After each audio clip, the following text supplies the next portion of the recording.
Forum আছে, জেলা আইনজীবী ফোরাম পটুয়াখালী। সম্মানিত সুধী, শ্রদ্ধাঞ্জলি জ্ঞাপনের জন্য এগিয়ে যাচ্ছেন জেলা আইনজীবী ফোরাম পটুয়াখালী। পুষ্পস্তবক অর্পণের জন্য এগিয়ে আসছেন পটুয়াখালী পল্লী বিদ্যুৎ সমিতি পটুয়াখালী।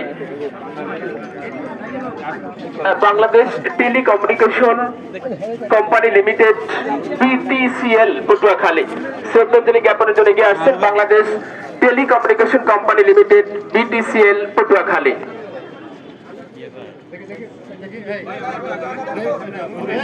আমরা পিছনে দেখতে পাচ্ছি জিয়া মঞ্চ পটুয়াখালী। শ্রদ্ধাঞ্জলি জ্ঞাপনের জন্য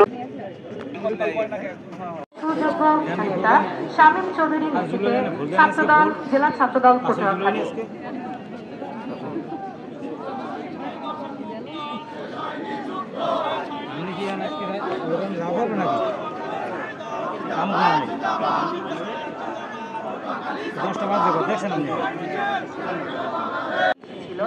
আমরা দেখতে পাচ্ছি এবার তারা তাদের পুষ্পস্তবক দিয়ে এগিয়ে আসছে আমাদের শ্রদ্ধা অঞ্জলি। জিয়া মঞ্চ, জেলা পটুয়াখালী।